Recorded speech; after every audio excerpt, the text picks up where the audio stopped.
abamukozeko bangi, it's a big team. Abamunyiza n'obbalekayo n'enkola ensobi. So what you should do, osobuuza mami. Batugambye gw'obadde behind okumukyusa. Sagala ndeke mu muntu anyige, but on the makeup it's Riley's touch. On the Kungoye tulina, hi, how are you? Kungoye tulina Dina Vance, tulina Kai's Devo collection. Wano omukyalo omulala akoze outfit ya mami ya pink, yakoze ne orange. What's her name? Bobuzi wo ndetedde. Mami ng'omuzizza buto nnyo. Mami simuzizza buto. Mami naye mwennyini muto. Si muntu gwosobola okukkiriza nti si muto because feeling up from within.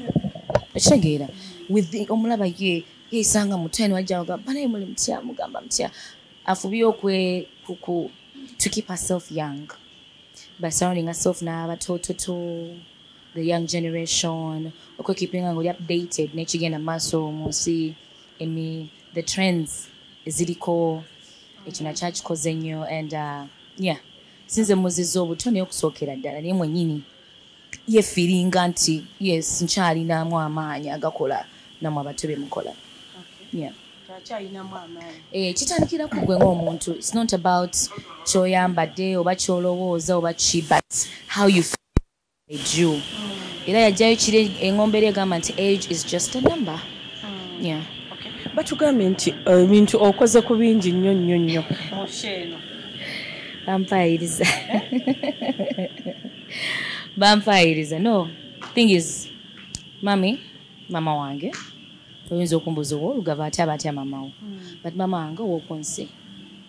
And mba nina okubeera kinkakatako to be on board. Nemanya kyekigenda maaso, ne tutegeka kino kyensobodde okukola n'ekikola. Oba kyesisobodde nenfuna omulala akikola. Naye nga ttiimu ebadde nene Rich okay. Evelyn Namulondo abaddeko ku team. Waliwo chairman Allen abaddeko. Diana Namatanzi abaddeko. Team abadde really nene. My big bro MD. All the way from US America. Mwamulabye. Yogera oluzungu. Oyo abaddeko nnyo abadde nnyo ne mu production. Bangi nnyo bambi team abadde nene. Fenon ne team yayo Uncle Steve Bex bonna babaddewo bantu bangi bakuyiridde omusimbi ku stage bya bulijjo ebyo naawe si bipya okuwa ku musimbi bya bulijjo naye Reba n'ekibuzo kyenjagala okubuuza abantu bujja bakibuuza bw'olwala Dr. Hamza yakujjanjaba oba ogenda mu ddwaliro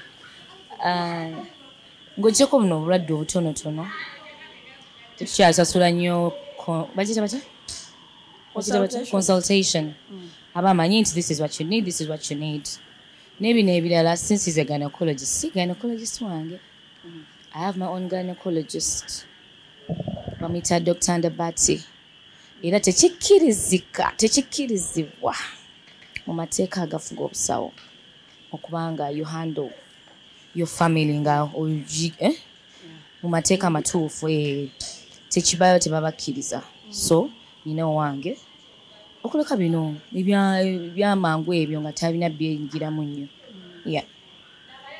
tosasula consultation navaawo wakimala wavaawo maama kati fotuwa advice ki oba mufune abasawo buli muntu afuna omusawo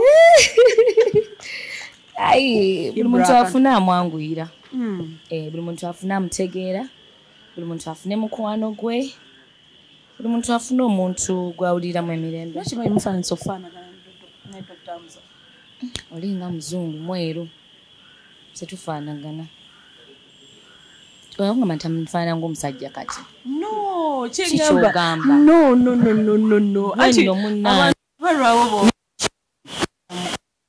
what are you saying faanagana mukati lavu jasibe mwakikwata abikwata mbabagana bafaanagana tetufaanagana we are all different people okay anaki ibula oyinacho ninayo kiguza ekirala wamakiyalinga the abantu boogera bingi musima yamwe ayawukana ne Eva temukyakwatagana temukyali ba mikwano interview ewedde tosobola kunziza mu mboozi zitezizimba. What is that? Okay. tulaba nti ojja ku stage vibe yeeyongera atugambe nti wandisaanye bafanyiza okwongerayo concert nga batufudde mwezi nga teri bulango omwezi ogujja. Are you kidding me? No, I will inshallah. Nze ngendera ku ntegeka za Mukama. When the time is right, it will be right. Concert ejja kujja era nja kubambagamba. When the time is right, it feels right. Ekyokujja ku stage vibe neeyongera. Nkyebaliza Mukama mulungi, ekitiibwa kya Mukama, alhamdulillah. Bane Mungu mugaga. Thank you so much. Ne bafaani mbebaza bebale kunjagala. Mama ekisemba munzi Eva yesimbyewo kubwa makinde wesi wamulabe mwetegeddeko balimba Eva fujjo just interview yajiwanze munange yo fujjo naawe gana mulondo wesimbyewo makinde wesi tasobola naawe ono tasobola yali just abakanga mukulaba mulaba temulaba Eva fujjo naawe ono temusobola gwe tolaba olufaona osaana kujja abayimbi baba nze nanze obufuzi nasomola bwa ssomero naliko chief judge nze nali nze nsala emisango ku ssomero. I was chief judge for about 2 years, senior 5 and senior 6. Senior 2 as the entertainment prefect.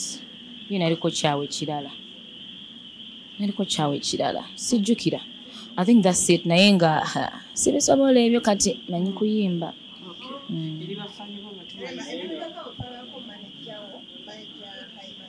Oyagala kumbuuza bya manager mbuuze kinkwatako. Baba mbuya sina manyi gadde na mu kibiina kutuula. Saagala kulimba era manager abeera ngamba Rema tuddeyo oyo gw'olaba. Yanfuni ya day pipeline bananga sina manyi ze kolaba sijja balimba we nabanzizeeyo kale nyinza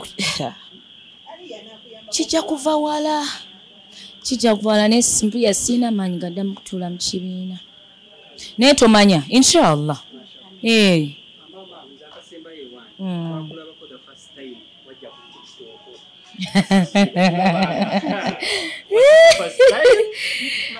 It was and man yanyumira that time when I went on naye nalabya ddala nti bannange omanyi tubeera ngeeyo nga tuli bafala nga tetumanyi nga ndi kuli nga buli kimu kinewunyisa nga buli kimu sikitegeera but I think namanya nti at a certain age mulimu ebintu bye tulina okutryinga so hard to cope up with. So ebimu ku byo TikTok kubeera okuba inagendayo siddangayo ku live ate nga bana bagenda live almost every day. So ndowooza emyaka jejo naye I'll try nja kugezaako cause amakati ba TikTok abitegeera asobola okunyambako here and there naye nga